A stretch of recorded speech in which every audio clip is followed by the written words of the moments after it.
नमस्कार मित्रांनो, मी बी.आर. पाटील बोलतोय. मित्रांनो, हा पाऊस आहे, जोरात पाऊस चाललेला आहे. आणि बघा, हे जे पाणी आहे ते पाणी वाहतंय. हे बघा, हे पाणी वाहून हे नदी नाल्याच्या माध्यमातून हा प्रवाह समुद्राकडेच जातो. पण हे पाणी जर अडवलं, झिरपलं जमिनीत, तेव्हा तुमच्या विहिरींना किंवा तलाव असतो किंवा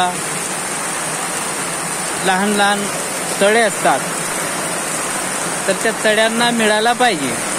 म्हणजे पाणी अडवायला पाहिजे, पाणी जिरवायला पाहिजे. आणि जमिनीत पाणी कसं झिरपणार त्याचा आपण विचार करायला पाहिजे. सरकारी नियोजन असतं, सरकारी सुविधा असतात, त्या जर आपण व्यवस्थित हाताळल्या तर तुम्ही ज्या एरियात राहतात त्या एरियात पाणी जरूर मुरणार. आणि तसं माहिती पाहिजे.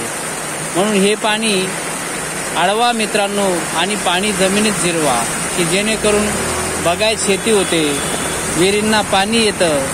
आता ट्यूबवेल म्हणे, ट्यूबवेलला पाणी आहे, आम्हाला काय गरज आहे, परंतु ते ट्यूबवेल, बरेच ट्यूबवेल हे असे असतात, चालता चालता बंद होतात. कारण ते जमिनीतलं पाणी, जे भूगर्भातलं पाणी, ते खोल जातं ना हो. त्याचा वापर करून करून आपण त्याचं जे साठा असतो तो बंद होतो आणि अचानकपणे ट्यूबवेल बंद होतो. म्हणून जमिनीत पाणी कसं मुरेल हा विचार आपण करायला पाहिजे. आणि विशेष म्हणजे काय, तर झाडं लावली म्हणजे अनेक हजारो लिटर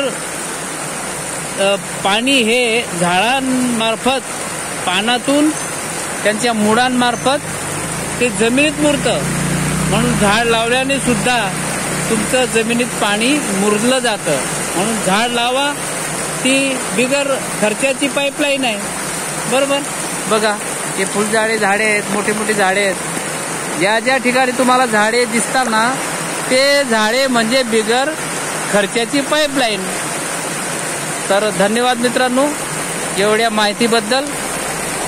तुम्ही जे ही माहिती जर सबस्क्राईब केलेलं असेल तर सबस्क्राईब करा माझ्या अनमोल जीवन बी.आर. पाटील चॅनलला. नाहीतर पाठवा तरी, की जेणेकरून हा मेसेज जाईल. आणि झाडाबद्दलचा मेसेज तुम्हाला तर मी पाठवतोच आहे. बघा किती जोरात पाऊस आहे. हे पाणी वाहून जायला नको, त्याला अडवा.